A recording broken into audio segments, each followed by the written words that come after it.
So Recording in progress. and if you take a look at here, we have one example here, the example 3. This number, this is the matrix here. And with the preconditioning, that is the preconditioning the same as what you did in the homework 2. That is a D inverse 1 half. And then this is also this one type of here, it should be -1/2 as well. So let's calculate the eigenvalue of this system and then the condition number of this system.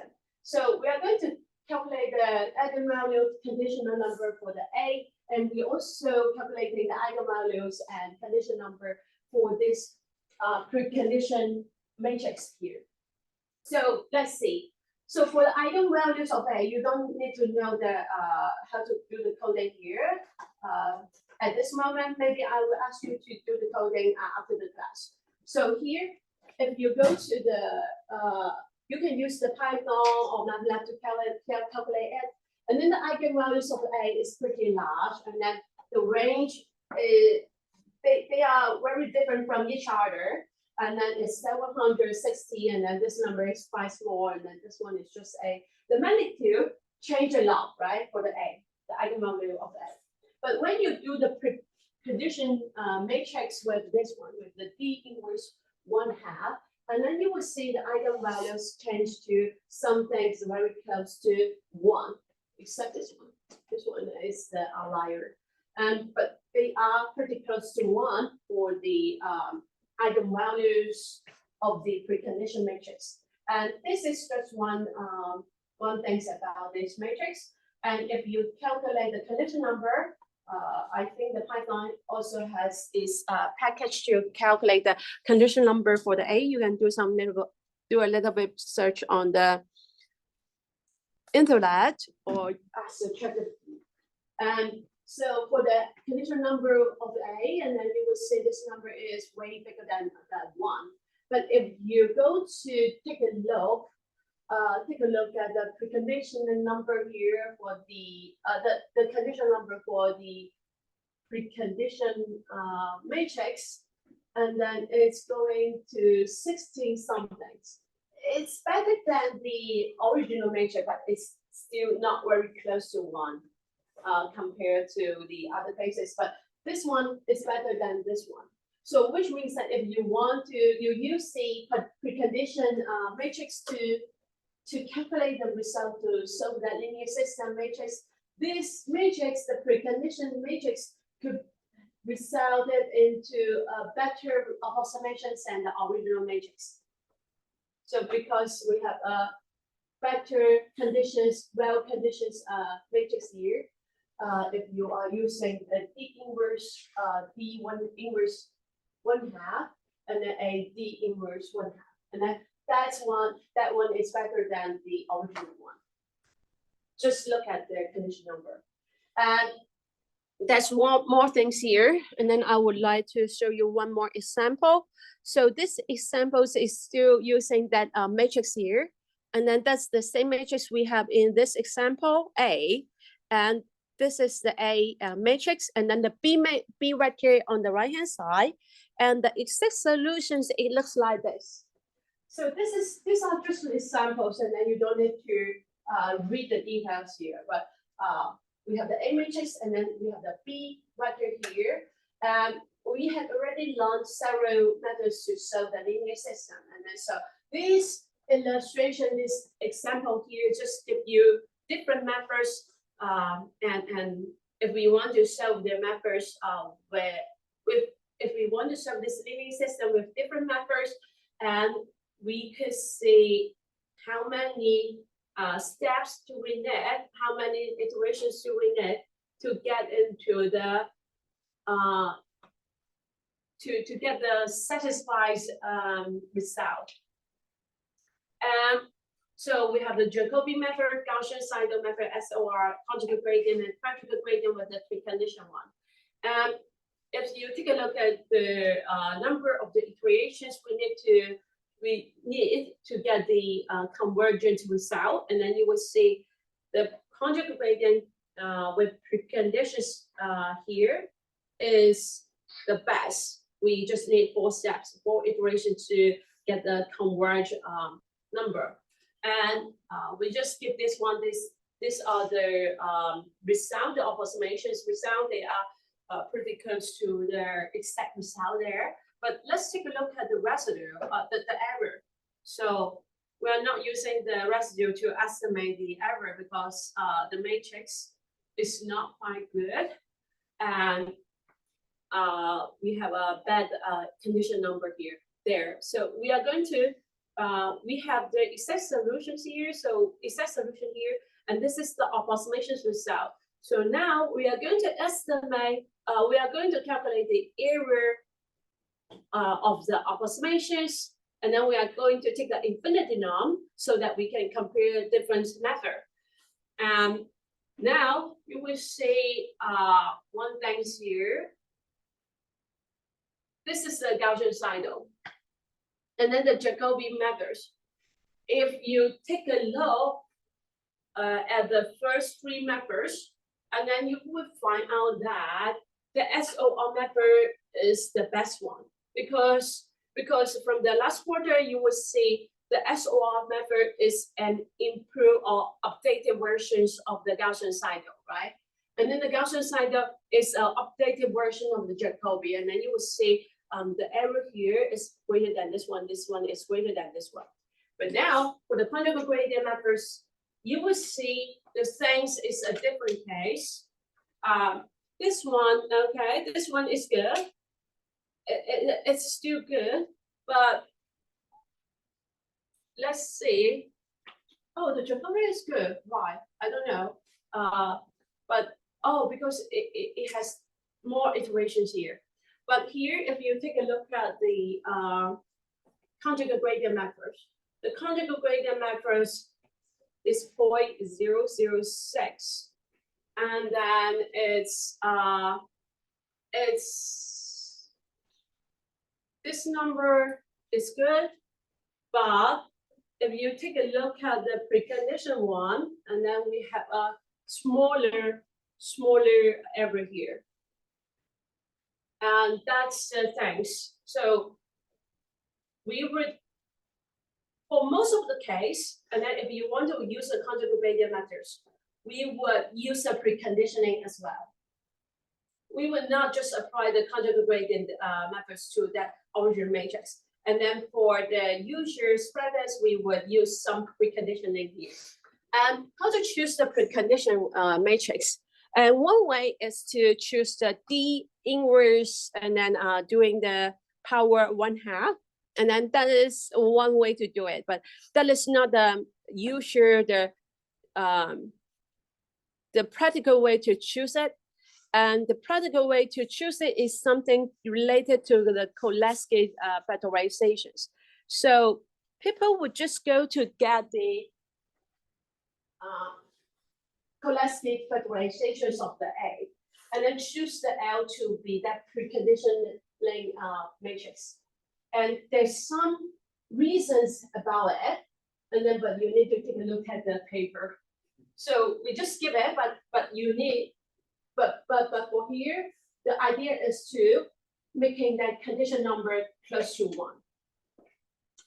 And if you do this, choose that preconditioning matrix to be the L approximately equals to the L in the Cholesky factorization, then the conditional numbers of that systems would be close to 1. And that's the benefit. Does that make sense? So we are doing the same thing above there. We choose the D inverse and then D inverse 1/2 to be our preconditioning number, preconditioning matrix. And then the goal is also getting the conditional numbers close to 1. So here we have the same goal here. Choosing the D inverse 1/2 and then to be the conditional number preconditional matrix. And then that's because we want the condition number to be relatively smaller than the number condition number of the original one. And then we also expect that the eigenvalues is closer to 1. And that's why the whole reasons behind it is the condition number. Any questions by so far?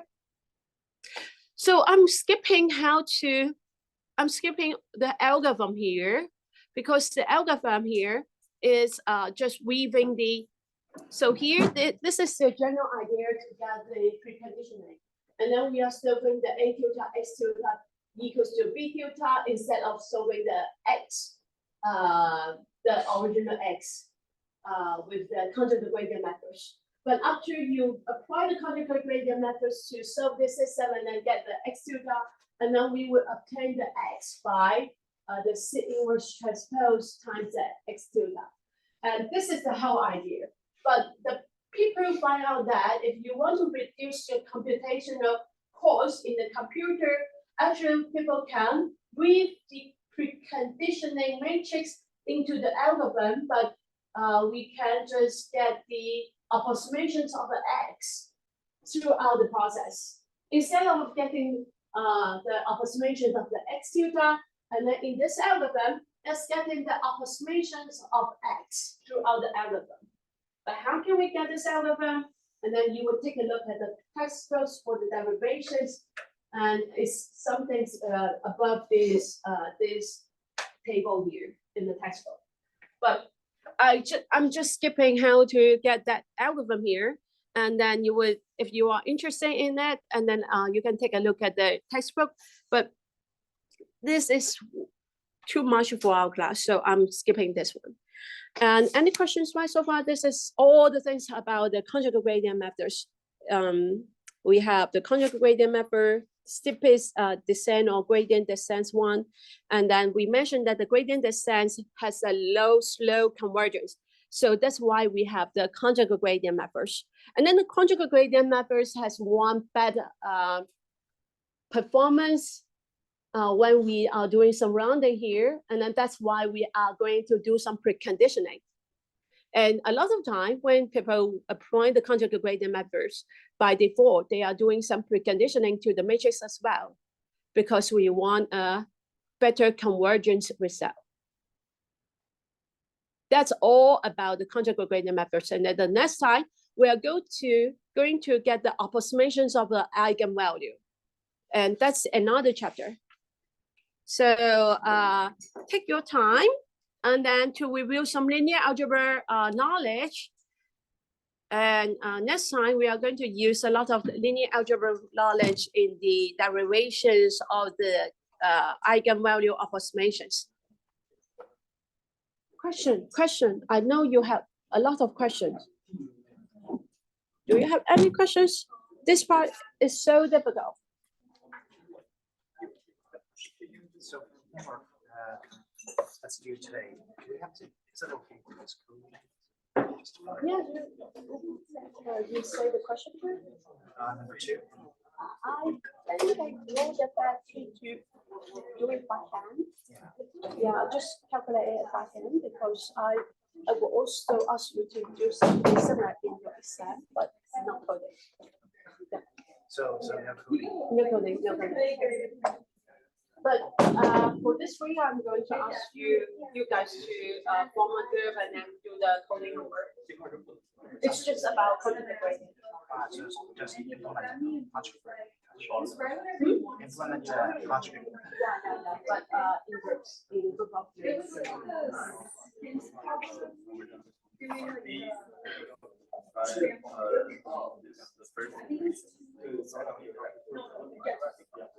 I just said that it's always a problem. I stop here. Yeah, you can just stop here. I think there's one stopping criteria if you are following that. You're following that algorithm, right? Yeah, the example. Yeah. If you are following that algorithm, following the example on the textbook or following the example here, there is one stopping criterion here.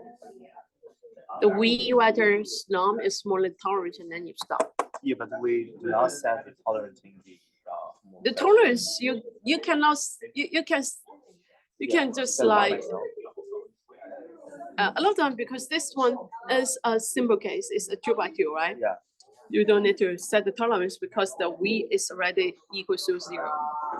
So we stop. So I think the second direction is like 0.00 something. Yeah, but we need to like save for these two significant digits.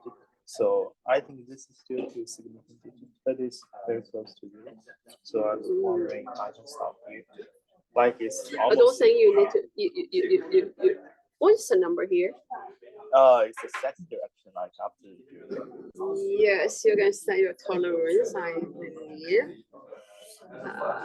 Yes, you can set your tolerance and then it's close to 0. Yeah. And the part after the first iteration is still like close to 0, but it's not included. And not include part B. Do you compare the errors? Yeah, I compared them. I'm not sure. It's Maybe like- there's something wrong here. If you're running off by the significant digits, and then you will find out that the preconditioning things is better. But this is some results obtained by the other students. I haven't calculated yet, but They got the improved one yeah, or they got the improvement for the D. Yeah. Maybe you can rethink about this. Yeah. 我们也学那个 gradient method，就是折好几条算了，好像没有讲就直接跳过。贵一点嘛，我们没有去直接的去给一个 example 出来，因为那个东西是啊，就是我们需要知道那个。那个有给 algorithm 在那个 notes 上面那，我就是说我们要背过那个嘛。大概你知道它的 search direction 是什么就知道了，对，就不需要去背，因为那个已经是 outdated，只是 mention 到这个东西是为什么我们。其实是这个东西是 related to 那个规点的，就从那里出发来得到而已，只是把整个故事讲完整。那就是我就是如果在求的过程中得到 v 等于0的话，就直接是上一个答案，就比如说我的 v2等于0，那我就是 x1，就停了。如果比如它是 n dimensional 的，我是要算到 n step。就是它也不是要算到 n step， 如果你是 exact 的那个 calculation， 对不对？然后你一看到那个 next search direction 等于0的话，你就可以直接停了。好的。好的。想问一下作业，就是我们在每一步都留2位 second。对。然后，但是我最后算出来，就是它这个玩意儿它是不等于0，那我们怎么说我们就是做2步我们就可以 stop 呢？那你就说啊，这个东西它是怎么说来的？你就说我不想算，我搞笑的。然后我算了一个这个。这可以啊。对，但是因为我们没有那个，我们不是没有 epsilon，所以我你可以我看看哈，它那个东西是什么东西来的？它是原问题是 apply 那个 conjugate gradient algorithm 对吧？对。那你可以自己设一个 epsilon 在很初的时候，对。但如果比如说我要让它小于 epsilon 的话，epsilon 就只能是10的那么3次方，那这个数会太大了。不会啊，就是因为 epsilon 的话都是取决于你自己的决定，就是你要 how accurate do you want 这样子。对。好的。tolerance 的意思就是你要多精确。If you want 10 to -10, okay, and then some people just require 10 to the -1. 就那一步到位。对，然后就误差就很大。那所以其实这里就不需要了，对吧？因为算到2算出来，然后有它就可以。对。然后就是在算，比如说我想算它的 error， 那我算它的 error 的时候，一般是用的 infinite norm 还是